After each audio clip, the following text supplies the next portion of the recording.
किस किस को लगता है हम धर्मात्मा हैं? हाथ उठा के बताओ। किसी को नहीं लगता? वाह, कितना अच्छे से पहचानते हो अपने आप को। तुम कितने बड़े धर्मात्मा हो ये बुरे वक्त में पता चलता है।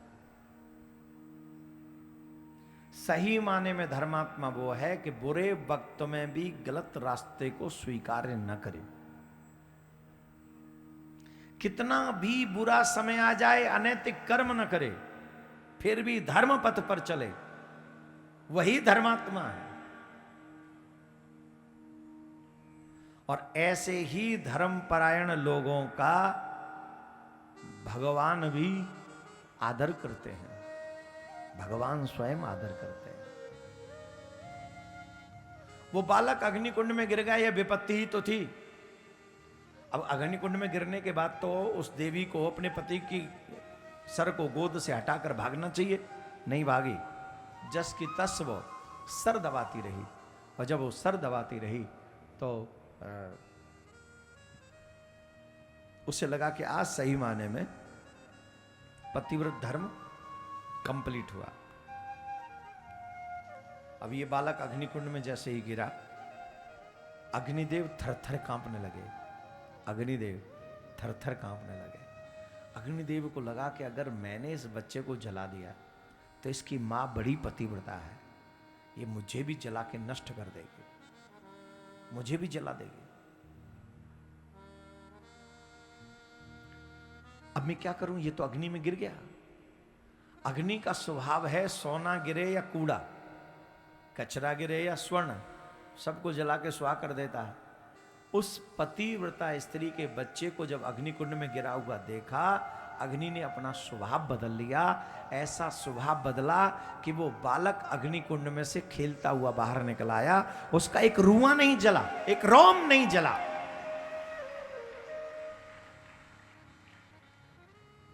एक रोम नहीं जला, रुआ ये एक भी नहीं। और खेलता हुआ बालक खेलता हुआ बाहर निकला। ये किसका प्रभाव है? ये पतिव्रता स्त्री का प्रभाव है। जो स्त्री पतिव्रता होती है, देवता भी उसे थर थर कांपते हैं। लोग कहते हैं हम भगवान से प्रार्थना करते हैं, भगवान हमारी प्रार्थना स्वीकार नहीं करता। अब भगवान कैसे तुम्हारी प्रार्थना स्वीकार करे? आपका धर्म के प्रति कितना निष्ठा है, जरा बताइए। कितनी निष्ठा है धर्म के प्रति हमारे? भगवान की मानते नहीं, माँ बाप की मानते नहीं, वेदों की मानते नहीं, पुराणों की मानते नहीं, पति की मानते नहीं, पत्नी की मानते नहीं, बड़ों की मानते नहीं, नैतिकता की बात मानते नहीं, और कहते भगवान हमारी नहीं सुनते। तो कहां से सुनेगा भगवान? एक तो कोई गुण हो जिसकी वजह से भगवान सुने। अरे भगवान हमारी सुन सके, हम इस लायक हैं कि नहीं?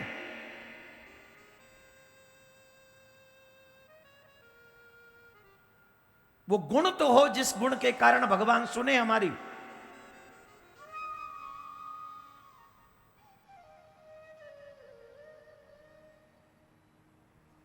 सिर्फ ओम जय जगदीश हरे 1 मिनट के लिए आरती कर दी, भगवान के भक्त हो गए।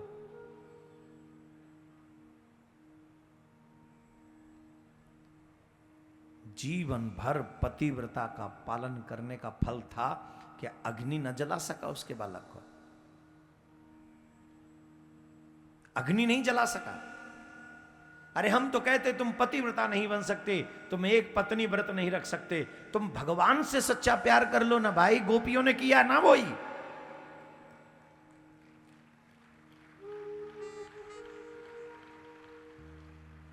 हम तो एक बात कहेंगे, तुम्हें एक्स्ट्रा अफेयर चलाना, स्त्री हो या पुरुष, कौन कौन चाहता है एक्स्ट्रा अफेयर करना?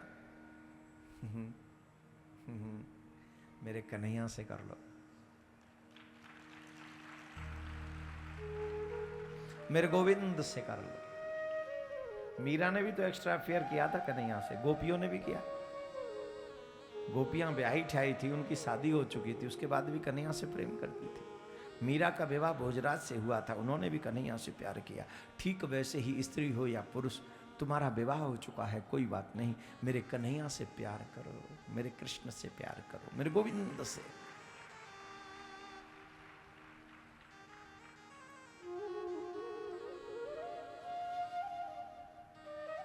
गोपी बोली जिनके पीछे हम अपना घर परिवार छोड़ के आ गई, वो तो कह रहे हैं कि अपने अपने पतियों की पूजा करो, तो इन्होंने तो हमारा पत्ता ही साफ कर दिया, अब हम क्या करें। गोपी बोली आपने हमें बड़ा सुंदर उपदेश दिया है, हमारे भी मन में हमें भी एक दृष्टांत याद आ रहा है, अनुमति हो तो हम भी एक दृष्टांत कहें। बोले अवश्य कहो। गोपी बोली महाराज एक ब्राह्मणी है, और ब्राह्मणी बड़ी पतिव्रता ही, बहुत पतिव्रता है। कितनी पतिव्रता ही? बोले सुबह उठे ही तो सबसे पहले अपने पति को मुख देखे ही, अपने पति है जल पिवाए के जल पीवे ही,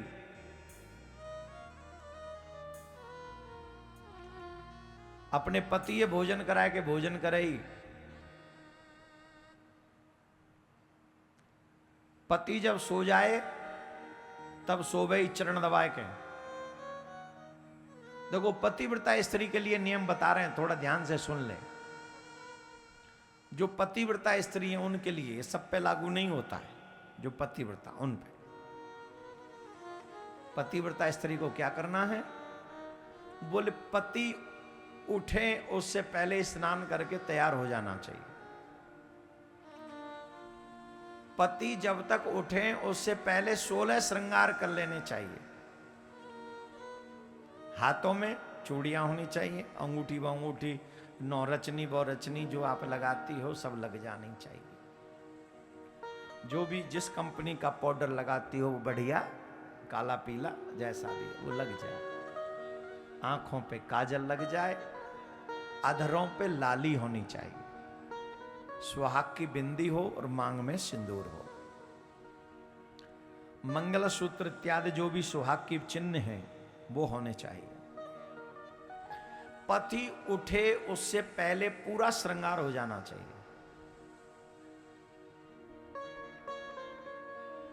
पति के इच्छा अनुसार ही भोजन बनना चाहिए। पूजा सेवा में पति का सहयोग करना चाहिए। अगर हमारे पति पूजा करते हैं तो जो भी पूजा की सामग्री लगती हो वो अपने पति से पहले ही वहां रख देने चाहिए। भोजन के समय भोजन तैयार हो जाना चाहिए। रात्रि में, अच्छा हाँ बोलना क्या है, बोल जो पति पसंद करते हो वही बोले, और जो पति को वस्त्रों का रंग पसंद हो वही वस्त्र पहने। जिनसे पति बात करना उचित न समझते हो उससे कभी बात न करें। जो अपने पति से द्वेष करती हो उस स्त्री से कभी बात न करें। इवन शिव महापुराण में तो यहां तक प्रसंग आया है, जो स्त्री घर छोड़कर सन्यास ले चुकी हो उससे भी कभी बात नहीं करनी चाहिए। सन्यासिन से भी बात न करे। और रात्रि में जब पति सो जाएं तो पति के सोने के बाद सोना चाहिए। ये पतिव्रता स्त्री के कुछ श्रेष्ठ लक्षण मां पार्वती को एक ब्राह्मणी ने सुनाए।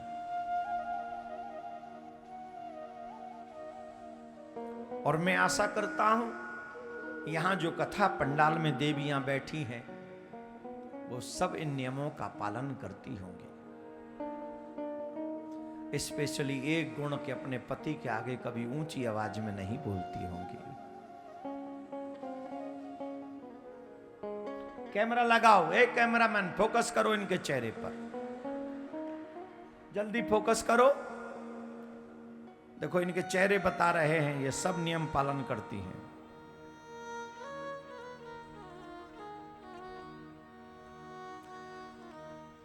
राधे राधे बोलना पड़े।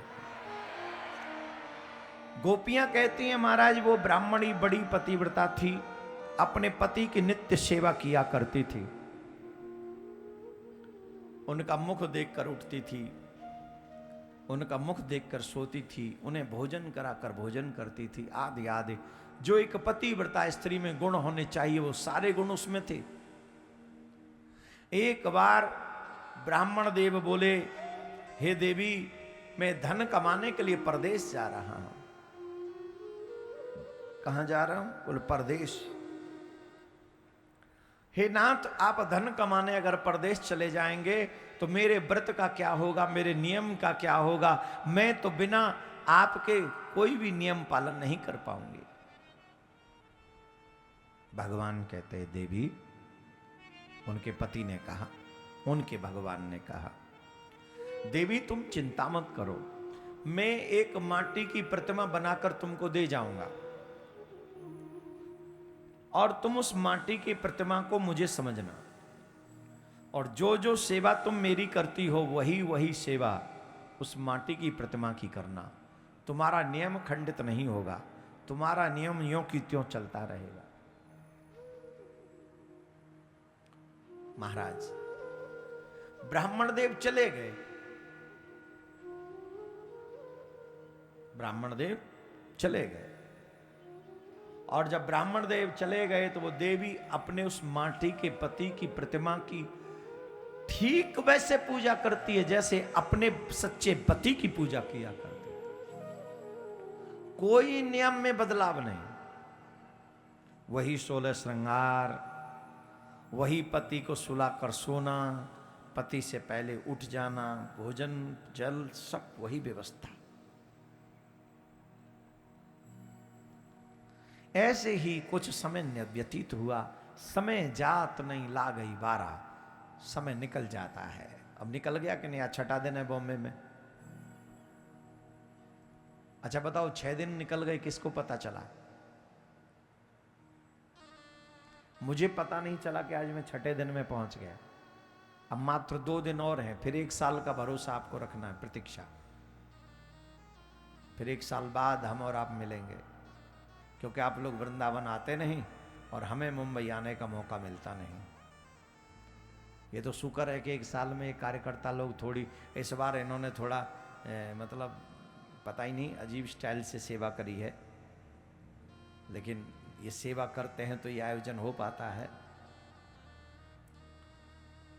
अब 1 साल बाद फिर अगर ये मेहनत करेंगे तो फिर आपके दर्शन होंगे। 2 दिन और रह गए, कल और परसों, सिर्फ 2 दिन। पर ये 6 दिन कब निकल गए पता चला? ऐसा रूटीन बन जाता है मुंबई में आके, दिन भाग जाते हैं, दिन छोटे लगते हैं। अभी हमने आप लोगों ने सुना कि 24 जनवरी से लखनऊ में लक्ष्मणपुर में श्री राम कथा का वो होगा, कथा प्रसरण चलेगा, वहां पर उत्सव मनाएंगे भगवान श्री राम के आने का। एक और बात, हमारी इच्छा है कि जब राम कथा पूरी हो तो सनातन यात्रा के माध्यम से लखनऊ से हम और आप सब एक साथ मिलकर लखनऊ से अयोध्या जाएं और रामलला के वहां जाकर दर्शन करें एक साथ। गाड़ियों के माध्यम से, पैदल तो नहीं, पैदल तो बहुत समय लग जाएगा। तो मैं तो कहूंगा देश विदेश में जो भी लोग सुन रहे हैं, अगर 22 जनवरी को बहुत ज़्यादा भीड़ होगी तो आप 22 जनवरी के बाद 2 फरवरी तक अगर हमारे साथ चलना चाहते हो, मैं तो निवेदन करूंगा हर घर में रामायण होनी चाहिए।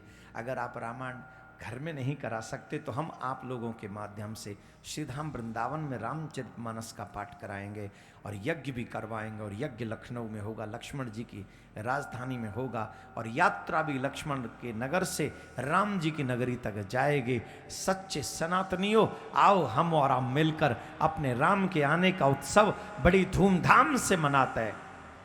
जितने भी लखनऊ के आसपास में मुझे सुन रहे हैं, अगर 22 जनवरी को न जा सको तो मेरे साथ चलना और अपने गुरु के साथ गोविंद का दर्शन करेंगे तो और भी दिन जो है स्वर्णिम हो जाएंगे।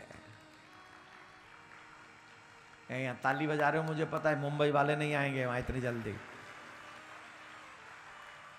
ये पीछे वाले तो यहीं लेट आते हैं, तो अयोध्या कहाँ जाएंगे हमारे संग। लेकिन जिन जिन का भी मन हो और जिनको भी हमारे साथ राम जी, मैं तो जा रहा हूँ 22 जनवरी को भी जाऊंगा, लेकिन उसके बाद राम कथा करके भी अयोध्या जाने का हमारा मन बना है यात्रा के तहत। तो अगर आप लोगों का भी मन हो तो आप बताना, बढ़ चढ़ के चलते हैं। राम लला हम आएंगे, दर्शन सब करवाएंगे, है ना। सरयू में आके नहाएंगे और सीताराम सीताराम गाएंगे और अयोध्या से फिर मथुरा लौट के आएंगे और मथुरा में कृष्ण भूमि का निर्माण करवाएंगे। क्या बोलना पड़ेगा? जोर से बोलना पड़ेगा। तो सही बात है कि नहीं बात है? हाँ, तो जिन जिन को चलना हो हमारे संग चलना। तो प्यारे, ब्राह्मण देव चले गए और वो देवी अपने पति की सेवा जस की तस करती रही। एक दिन की बात है, समय निकला, एक दिन ऐसा हुआ कि ब्राह्मण देव परदेश से लौट कर आए और परदेश से जब लौट कर आए उस समय ब्राह्मणी दरवाजा बंद करके अपने मिट्टी के पति की पूजा कर रही थी। और जब वो मिट्टी के पति की पूजा कर रही थी तो बाहर से पति ने आके दरवाजा नॉक किया, देवी दरवाजा खोलो, देवी दरवाजा खोलो, देवी दरवाजा खोलो। जब देवी दरवाजा खोलो तो बाहर से पति की आवाज सुनाई पड़ी। अब वो पत्नी बड़ी असमंजस में पड़ गई। असमंजस में कैसे पड़ गई? बोले इधर तो वो मिट्टी के पति की पूजा कर रही है, उधर सच्चा पति दरवाजे पे खड़ा है। शास्त्रों के अनुसार मिट्टी के पति की पूजा भी अधूरी नहीं छोड़ी जा सकती। हम लोग पूजा अधूरी नहीं छोड़ सकते, ये शास्त्र ऐसा कहते हैं। अगर मिट्टी के पति की मैं पूजा छोड़ती हूं तो भी मेरा पतिव्रत धर्म नष्ट हो जाएगा। और अगर मैं सच्चे पति के लिए दरवाजा नहीं खोलती हूं तो मेरे सच्चे पति इतनी दूर से पैदल चल के आए, तो मेरे सच्चे पति इतनी दूर चल के आए, मेरी वजह से खड़े रहेंगे तो भी पतिव्रत धर्म नष्ट हो जाएगा मेरा, उनको कष्ट होगा इस बात। तो वो तो बेचारी असमंजस में पड़ गई। अब करें तो क्या करें? तो गोपियों ने कन्हैया से प्रश्न किया, हे कृष्ण अब आप ही बताओ, वो बेचारी करे तो क्या करे? कन्हैया बोले, गोपियों तुम बड़ी भोली हो, थोड़ी भोली नहीं हो, बहुत भोली हो। अरे बाबरियो, जब तक सच्चा पति नहीं आया तब तक मिट्टी के पति की पूजा करना मजबूरी है, पर जब सांचो पति आएगा तो मिट्टी के पति की पूजा करने की क्या आवश्यकता है? ठाड़ी हो दरवाजा खोले और दरवाजा खोल के सबसे पहले सांचे पति की पूजा करे और फिर जाके अपने सेवा पूरा प्रारंभ कर दे, अपने पति को भीतर बुला ले। सब गोपी ठाड़ी है कि ताली बजावे लगी, नाचवे लगी, झूमवे लगी, गावे लगी। तुम्हारे हाथन में तो दम रहो ही ना है।